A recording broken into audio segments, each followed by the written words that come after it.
Memasuki hari keempat, ternyata sakitnya semakin keras, dan di hari keempat ini beliau meninggal dan dikuburkan di sebuah daerah namanya Abwa.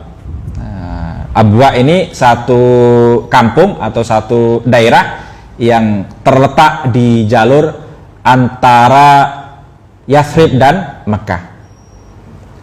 Nabi Muhammad kecil menangis terseduh-seduh, merasa sedih karena ketika lahir pun tidak pernah melihat keadaan, tidak pernah melihat hadirnya seorang ayah. Kemudian baru 2 tahun berkumpul dengan ibundanya, ternyata ibundanya sudah dipanggil oleh Allah Subhanahu wa ta'ala. Rabbil alamin wa bihi nasta'in ala umurid dunya waddin, wassalatu wassalamu ala asrafil anbiya wal mursalin wa ala alihi wa ashabihi ajma'in wa man tabi'ahu bi ihsani ila yaumiddin. Amma ba'du. Masyarul muslimin, bapak-bapak, ibu-ibu, jamaah pengajian Senin ba'da maghrib Masjid Nur Mirah yang dirahmati Allah Subhanahu wa taala. Mari kita awali kajian di malam hari ini dengan memanjatkan puji dan syukur kepada Allah atas segala nikmat yang telah dilimpahkan kepada kita semuanya, sehingga kita masih diberi kesehatan jiwa dan raga, kita masih diberi kesempatan untuk bisa hadir di tempat yang mulia dan penuh berkah ini, dan kita juga masih diberi keistiqomahan di atas jalan Islam, jalan yang diridhai Allah, jalannya para nabi, para siddiqin, para syuhada dan para sholihin, dan semoga kita akan terus berada di atas jalan ini hingga akhir hayat kita. Kemudian salawat dan salam tidak lupa mari kita haturkan kepada junjungan kita, panutan kita semuanya, baginda Rasulullah Muhammad sallallahu alaihi wasallam beserta keluarganya, para sahabatnya, dan seluruh umatnya yang senantiasa mengikuti ajaran beliau dengan baik kapanpun dan dimanapun mereka berada hingga menjelang datangnya hari kiamat. Jamaah yang dirahmati Allah Subhanahu wa taala, di kesempatan terakhir pertemuan kita, pembahasan kita sampai pada peristiwa Syaqqus Shadr, atau peristiwa di bedahnya dada Nabi Muhammad sallallahu alaihi wasallam ketika beliau masih kecil. Tentang usia ini ada beberapa perbedaan pendapat di kalangan para ulama. Ada yang mengatakan usianya 2 tahun lebih, alias tahun ketiga saat beliau berada di tengah-tengah Bani, katakan tahun kelima dan tidak lebih daripada itu.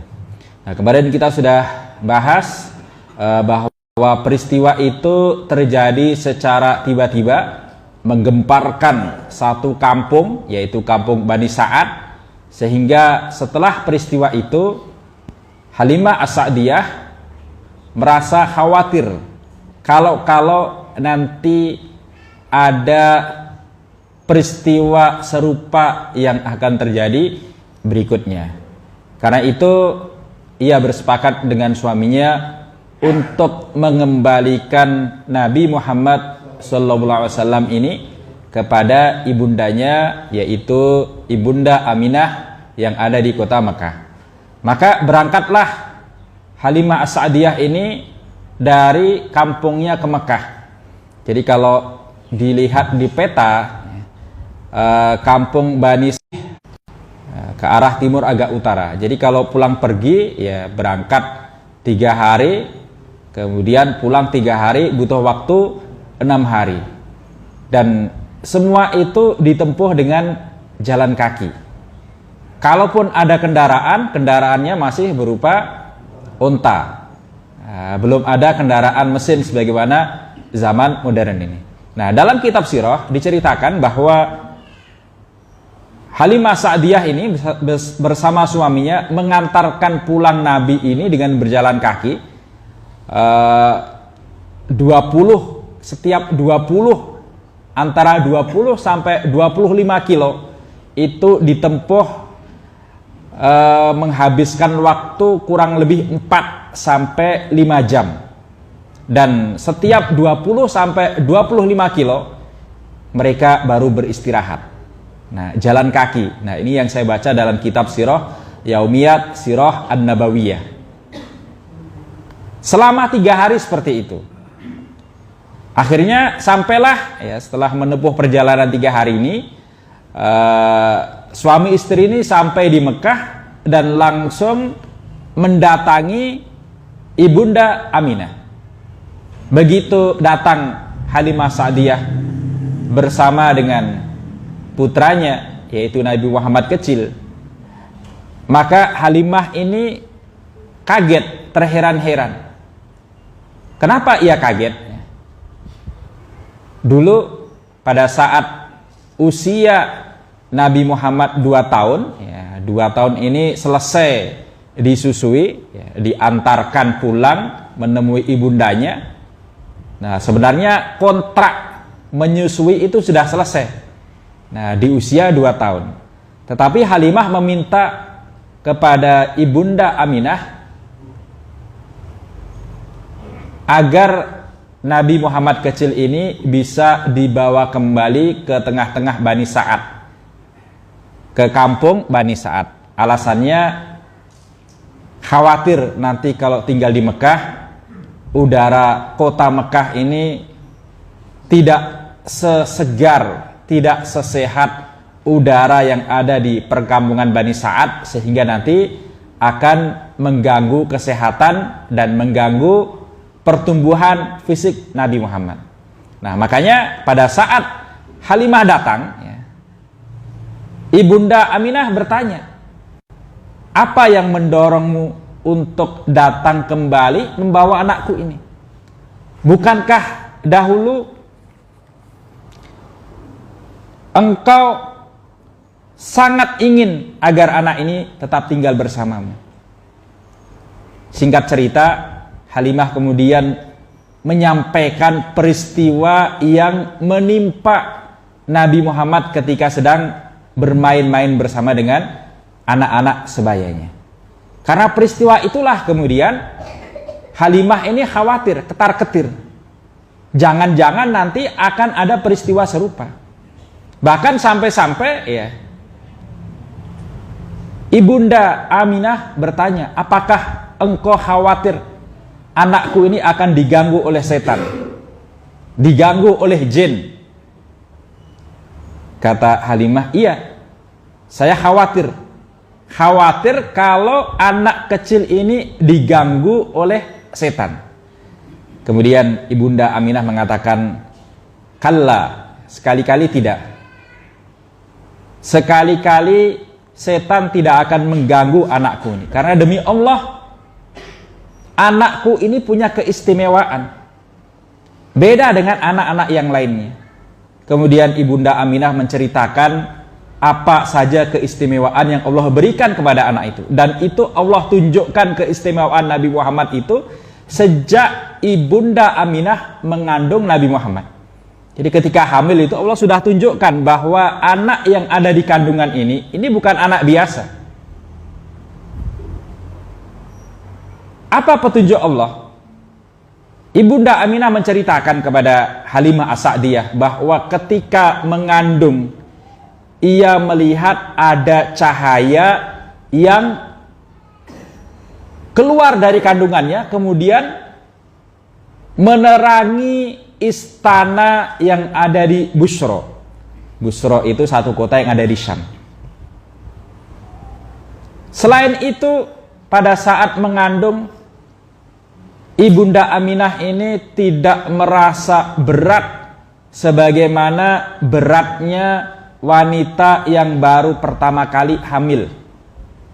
Demikian juga ketika melahirkan Nabi Muhammad, ia bisa melahirkan dengan mudah, tidak kesulitan, dan bahkan pada saat Nabi Muhammad lahir ini, dalam beberapa hadis juga diceritakan ada bintang yang terang benderang yang terlihat di langit.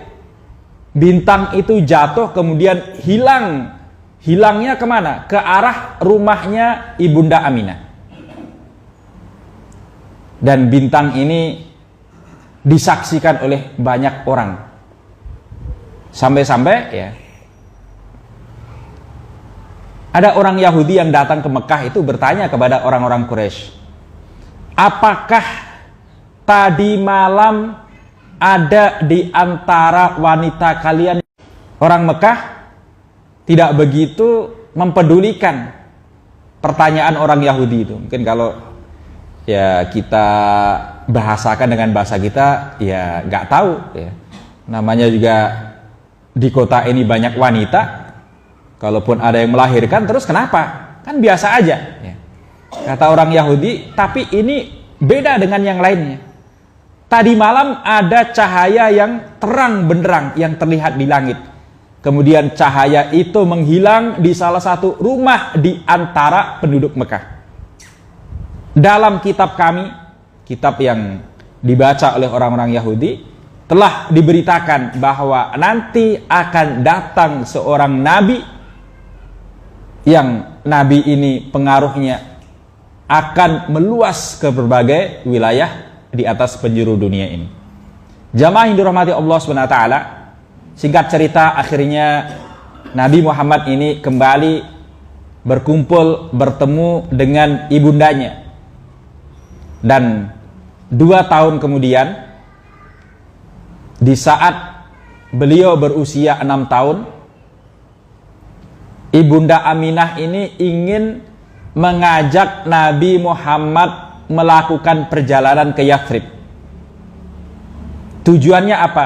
Yang pertama, Ibunda Aminah ingin mengajak Nabi Muhammad untuk mengunjungi keluarga dari nenek buyutnya. Buyutnya Nabi Muhammad namanya Hashim. Hashim ini menikah dengan seorang wanita dari kalangan Bani Najjar. Nah, karena itulah Ibunda Aminah ini ingin mengajak Nabi Muhammad ini bertemu dengan keluarga dari kalangan Bani Najjar. Nah, kalau bahasa kita menyambung tali silaturahmi. Kemudian yang kedua, selain mengunjungi keluarga Bani Najjar, Ibunda Aminah ini juga ingin mengunjungi atau ziarah makam suaminya Abdullah yang meninggal sebelum Nabi Muhammad lahir dan juga dikuburkan di perkampungan Bani Najjar. Maka berangkatlah Ibunda Aminah ini mengajak Nabi Muhammad yang waktu itu usianya baru 6 tahun, dengan ditemani oleh budak beliau yang bernama Ummu Aiman. Mereka berangkat berjalan kaki. Jarak antara Mekah dengan Yathrib itu kurang lebih 400-an kilo, ditempuh dengan berjalan kaki. 400 kilo niku nggih. Solo Cikampek kurang lebih sampai tol Cikampek niku nggih. Nah, jalan kaki long march. Nah. Tapi kalau sekarang ya Mekah Madinah itu jam 2 siang berangkat ya, dari Madinah, jam 9 sudah sampai Mekah. Jalannya sudah aspal, jalannya sudah ya tidak sesulit di zaman Nabi Muhammad SAW masih kecil waktu itu. Nah, singkat cerita jamaah yang dirahmati Allah SWT ya, Ibunda Aminah ini melakukan perjalanan ya, ditempuh dengan berjalan kaki, menghabiskan waktu berangkat itu kurang lebih 9 hari. Setiap 3 jam, 3 atau 4 jam, ya, dapat 20-an kilo, kemudian istirahat. Nah, jadi anak kecil usia 6 tahun diajak jalan kaki 20 kilo. Kalau anak kita kira-kira sambat mboten, Pak? 6 tahun niku nggih TKB. Nah, ada yang mungkin pengen segera sekolah, ya, kelas 1 SD. Ayo le, melaku-melaku, ya. Melaku-melaku, ya. Melaku tenan loh, orang numpak mobil. Ya. Nah, melaku-melaku 3 sampai 4 jam baru istirahat. 20-an kilo. Nah, ini menunjukkan bahwa betapa kuatnya fisik Nabi Muhammad. Sejak kecil fisiknya sudah terlatih. Makanya wajar nanti ketika dewasa, ya, karena sejak kecil fisiknya sudah terlatih, dewasa pun fisiknya semakin terbentuk, kuat fisiknya. Jadi Nabi Muhammad ini insan kamil, ya, manusia yang sempurna, ya. Parasnya ganteng, wajahnya ganteng. Nah, jadi kalau dalam cerita para nabi, ya, di antara para nabi yang dikenal ganteng itu kan biasanya orang sering mengatakan Nabi Yusuf. Nah, Nabi Muhammad ini juga tidak kalah ganteng dengan Nabi Yusuf. Nah, Nabi Muhammad selain fisiknya ganteng, fisiknya juga kuat. Dan postur tubuhnya itu ideal, tidak terlalu tinggi, juga tidak terlalu pendek. Tidak terlalu gemuk, juga tidak terlalu kurus. Ideal. Makanya disebut insan kamil, manusia yang sempurna. Nah, kita bisa melihat, membaca gambaran fisik Nabi Muhammad ini dalam kitab misalkan Syama'ilun Nabi atau Asy-Syama'il Al-Muhammadiyah karya Imam At-Tirmidzi. Jadi karakteristik atau gambaran, ya, gambaran karakter dan fisik Nabi yang banyak ditulis oleh para ulama. Nah, jadi kalau hari ini kita misalkan lihat orang yang ganteng, itu belum tentu fisiknya kuat. Nah, lihat orang yang fisiknya kuat, belum tentu ganteng. Nah, yang ganteng dan fisiknya kuat itu kalaupun ada itu jarang. Dan kalaupun ada, ya semoga nikmat itu bisa disyukuri. Nah, jamaah yang dirahmati Allah SWT, nah kita kembali ke kisah perjalanan Ibunda Aminah, ya, bersama dengan Nabi Muhammad kecil ditemani oleh budak ayahnya, yaitu Ummu Aiman, ya. Nah, setelah 9 hari, ya, melewati padang pasir yang gersang, ya, setiap 20 kilo istirahat, ya, sampailah mereka di kota Yathrib, dan sampailah mereka di perkampungan Bani An-Najjar, ya, Bani Adi bin An-Najjar. Nah, mereka, ya, berada di perkampungan Bani An-Najjar ini selama kurang lebih 1 bulan, ya, 1 bulan. Selama 1 bulan ini, ya, Nabi, ya, bermain-main dengan anak-anak Bani An-Najjar, ya, dengan anak-anak yang sebayanya ataupun kalaupun beda usia juga tidak terlalu jauh perbedaannya. Dan suatu ketika, ya, pada saat Nabi sedang bermain-main, ya, dengan anak-anak di kalangan Bani Najjar ini, ya, lewatlah beberapa orang Yahudi. Nah, orang Yahudi yang lewat ini kemudian mengamat-ngamati Nabi. Nah, setelah mengamat-ngamati Nabi, kemudian orang Yahudi ini mengatakan, ya, ini adalah hadza nabiyyu hadhil ummah. Ini adalah nabi atau calon nabi umat ini. Dan disinilah wa hadza dar hijratihi. Dan disinilah tempat hijrahnya nanti. Maksudnya di sini itu di kota Yathrib. Nah, ini terjadi sebelum Allah mengangkat Muhammad sebagai nabi dan rasul.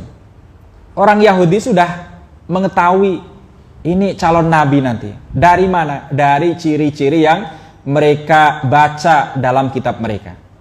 Nah, makanya orang Yahudi ini sebenarnya ya ketika Nabi Muhammad datang ya mereka tahu itu nabi ya. Dalam Al-Qur'an disebutkan alladzina atainahumul kitaba ya'rifunahu kama ya'rifuna abna'ahum. Mereka yang diberikan Alkitab kepada mereka, yaitu ahlul kitab, orang Yahudi, itu mengenal Nabi Muhammad sebagaimana mereka mengenal anak-anak mereka. Nah, di pertemuan sebelumnya mungkin pernah saya sampaikan ya, begitu mengenalnya, begitu kenalnya ahlul kitab terhadap ciri-ciri nabi terakhir itu seperti apa, disebutkan dalam kitab mereka ciri-cirinya seperti apa, tanda-tandanya seperti apa, sampai-sampai Al-Quran mengatakan sebagaimana orang tua mengenal anak-anak mereka. Orang tua meskipun misalkan punya anak kembar ya, orang lain mungkin susah untuk membedakan ini mana kakaknya, mana adiknya, apa beda si kembar ini dengan kembarannya. Tapi kalau orang tua itu tahu. Kenapa? Ya setiap hari orang tua itu yang mengasuh anaknya, melayani anaknya, sehingga dia kenal benar, kenal sekali dengan anak-anaknya. Nah, peristiwa ini ya, peristiwa di mana orang Yahudi mengamat-ngamati Nabi ya, kemudian mengatakan ini adalah nabi umat ini kemudian diingat-ingat betul oleh Ummu Aiman, dan sekian tahun berikutnya ya, setelah Nabi dewasa, Nabi Muhammad dewasa, Allah mengangkat beliau sebagai nabi dan rasul. Ummu Aiman ini menceritakan kembali apa yang dulu pernah dia dengar langsung dari orang-orang Yahudi, dan itulah yang kemudian disampaikan oleh para ulama dalam kitab-kitab sirah. Jamaah yang dirahmati Allah SWT, kemudian setelah 1 bulan, kurang lebih 1 bulan atau 1 bulan lebih beberapa hari, 3 atau 4 hari, tibalah waktunya Ibunda Aminah untuk mengajak kembali Nabi Muhammad pulang ke Mekah. Maka sebagaimana sebelumnya mereka melakukan perjalanan dengan berjalan kaki, ketika mereka ingin kembali pulang ke Mekah pun mereka juga melakukan hal itu dengan berjalan kaki. Akan tetapi dari 9 hari perjalanan yang dibutuhkan, di hari ketiga ternyata Ibunda Aminah ini jatuh sakit. Hari ketiga, padahal total waktu yang dibutuhkan itu 9 hari. Hari ketiga ini berarti baru dapat 1/3 perjalanan. 1/3 perjalanan ini guys, ampun lumayan. Mau kembali ke Yathrib juga sudah jauh, kembali ke Mekah juga masih jauh sekali. Akhirnya Ibunda Aminah ini bersikukuh ya, pokoknya dikuat-kuatkan ya, untuk tetap melanjutkan perjalanan. Begitu memasuki hari keempat, ternyata sakitnya semakin keras, dan di hari keempat ini beliau meninggal dan dikuburkan di sebuah daerah namanya Abwa. Abwa ini satu kampung atau satu daerah yang terletak di jalur antara Yathrib dan Mekah. Nabi Muhammad kecil menangis terseduh-seduh, merasa sedih karena ketika lahir pun tidak pernah melihat keadaan, tidak pernah melihat hadirnya seorang ayah. Kemudian baru 2 tahun berkumpul dengan ibundanya, ternyata ibundanya sudah dipanggil oleh Allah Subhanahu wa ta'ala. Kemudian setelah selesai penguburan Ibunda Aminah, Ummu Aiman inilah yang mengajak kembali Nabi Muhammad pulang ke Mekah di hari ke-9 dalam perjalanan dari Yathrib ke Mekah. Sampailah ia di Mekah dan ia sampaikan berita tentang kematian Ibunda Aminah ini kepada kakeknya Nabi, yaitu Abdul Muthalib. Nah, sejak saat itulah kemudian Nabi Muhammad ini diasuh oleh kakeknya Abdul Muthalib. Nah, Abdul Muthalib ini sangat mengasihi Nabi. Ketika mengasuh Nabi, usianya sudah 80-an tahun. 80 tahun. Ia sangat menyayangi Nabi, melebihi kasih sayang yang ia berikan kepada anak-anaknya sendiri. Nah, Abdul Muthalib ini biasanya kalau datang ke sekitar Ka'bah atau ke komplek Ka'bah anak-anaknya menyediakan tempat khusus. Nah, jadi semacam firosh atau tempat duduk, tempat layah-layah yang khusus untuk Abdul Muthalib. Biasanya kalau anak-anaknya Abdul Muthalib datang mereka duduk di sekitar tempat khusus Abdul Muthalib itu dan tidak ada yang berani mendudukinya. Nah, makanya ketika Nabi datang, Nabi Muhammad kecil datang melihat tempatnya kosong. Pada saat Nabi duduk di situ, oleh paman-pamannya diusir. Jangan di sini. Ini bukan tempat dudukmu. Mungkin kalau bahasa kita, iki nggih simbah. Panggonane simbah, aja dinggo. Kalau orang Jawa tambah kualat engko. Tapi kayaknya kata kualat ini nggak dikenal di kalangan orang Arab. Kualat engko wis biayaan. Cah cilik orang duwe duga. Nah, dulu biasa kalau saya agak nakal itu, Mbah putri saya itu sering begitu memarahi cucunya. Biayaan, cah cilik orang duwe duga. Sampai nempel sampai sekarang Nah, tetapi ketika Abdul Muthalib mengetahui cucunya yang duduk itu diusir oleh paman-pamannya, oleh Abdul Muthalib kemudian dibela, biarkan cucuku ini, biarkan ia duduk di tempat ini karena ia punya keistimewaan tersendiri. Nah, jadi sangat disayangi oleh kakeknya. Jamaah yang dirahmati Allah Subhanahu wa taala, Nabi Muhammad ini diasuh oleh kakeknya juga tidak lama, dari usia 6 tahun hingga 8 tahun atau 2 tahun. Di saat usia Nabi 8 tahun, Abdul Muthalib kemudian meninggal dunia. Pada saat itu usianya 82 tahun. Meninggal dunia, dan sebelum meninggal dunia Abdul Muthalib ini sempat berwasiat agar nanti sepeninggalnya Muhammad ini pengasuhannya diserahkan kepada Abu Thalib. Kenapa Abu Thalib yang dipilih? Karena Abu Thalib ini adalah saudaranya Abdullah, saudara seayah dan seibu. Jadi ayahnya Abdul Muthalib, ibunya Fatimah Al-Makhzumiyah. Sama-sama ibunya sama-sama ayahnya. Nah, karena itu kemudian Abu Thalib menjalankan pesan dari Abdul Muthalib untuk mengasuh Nabi Muhammad.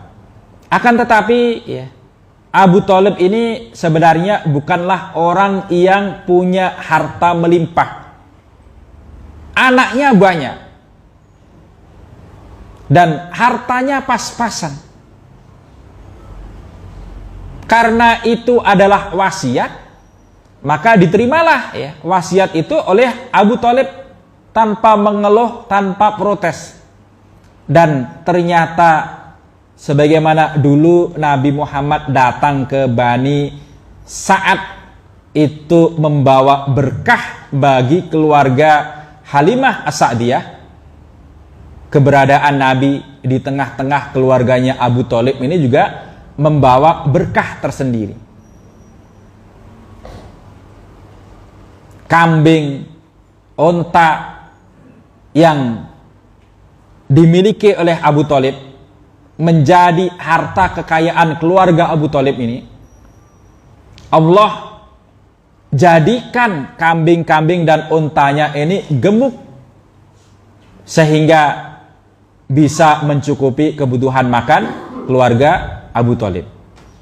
Jamaah yang dirahmati Allah Subhanahu wa taala, meskipun Nabi Muhammad ini sudah dijamin urusan keperluan hidupnya, urusan makannya, kebutuhannya itu dijamin oleh pamannya, dipenuhi oleh pamannya, tetapi pada saat beliau menginjak usia remaja, ya, belasan tahun, ya, beliau tidak mau berpangku tangan. Beliau kemudian berusaha untuk mencari pekerjaan. Apa pekerjaan yang beliau lakukan? Yaitu menggembala kambing. Dalam sebuah hadis disebutkan, an Abi Hurairah radhiyallahu anhu anin Nabi sallallahu alaihi wasallam qala ma ba'athallahu nabiyyan illa ra'al ghanama faqala ashabuhu wa anta faqala Rasulullah sallallahu alaihi wasallam na'am kuntu ar'aha ala qararit li ahli Makkah. Dari sahabat Abu Hurairah radhiyallahu anhu dari Nabi sallallahu alaihi wasallam, beliau bersabda, Allah mengutus setiap nabi itu pasti pernah menggembalakan kambing. Jadi setiap nabi yang Allah utus itu pasti pernah menggembalakan kambing, angon wedus kalau bahasa kita. Nah, kadang dalam pandangan kita, ya, terutama kalau di desa, ya, kalau di kota ini kan kita nggak pernah melihat orang angon wedus. Nah, kalau di desa ada orang angon wedus itu, nah, kita melihat, wah, cah angon, ya, cah angon wedus. Ya, jadi orang yang menggembala kambing itu kadang dilihat dengan, ya, pandangan yang meremehkan. Nah, padahal itu pekerjaan para nabi. Nah, makanya kemudian para sahabat bertanya, apakah engkau juga begitu wahai Rasulullah? Nah, jadi hadis ini sepertinya disampaikan oleh Nabi, ya, ketika beliau sudah ada di Mekah, ketika beliau sudah ada di Madinah. Sehingga beberapa sahabat yang baru ketemu dengan Nabi di Madinah tidak mengetahui bagaimana dulu Nabi di Mekah, itu bertanya, wa anta, apakah engkau dulu juga begitu? Rasulullah kemudian menjawab, iya, dulu aku itu biasa menggembalakan kambing dengan mendapatkan beberapa kirot. Nah, kirot itu bagian daripada dirham, sekian dirham maksudnya. Dirham ini mata uang yang berlaku di Mekah waktu itu. Jadi dulu aku menggembala kambing itu mendapatkan upah sekian dirham. Jadi kambingnya ini bukan kambingku, tapi kambing milik penduduk Mekah. Kemudian dalam hadis yang lainnya, ya, Nabi juga bersabda, ya, Bu'itha Musa wa huwa ra'i ghanam.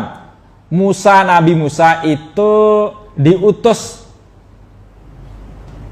dan ia pernah menggembala kambing. Wa bu'itha Daud wa huwa ra'i ghanam. Nabi Daud diutus dan ia juga pernah menggembala kambing. Wa bu'istu ana wa ana ar'a ghanaman li ahli bi ajyad, ya, dan saya, ya, ketika diutus saya juga pernah menggembalakan kambing, sebagaimana para nabi yang lainnya. Jamaah yang dirahmati Allah Subhanahu wa taala, ya. Apa pelajaran yang bisa diambil dari peristiwa sejarah bahwa Nabi ini di masa mudanya pernah bekerja sebagai penggembala kambing. Yang pertama ya, pelajaran yang bisa kita ambil bahwa pekerjaan menggembala kambing itu bukanlah pekerjaan yang buruk. Itu adalah pekerjaan yang halal. Yang kedua ya, Nabi menggembala kambing ini merupakan bagian tarbiyah, bagian pembinaan yang Allah berikan kepada Nabi Muhammad sebagai persiapan nanti ketika dewasa beliau memimpin umat. Jadi sebelum memimpin umat, Nabi pernah punya pengalaman memimpin kambing.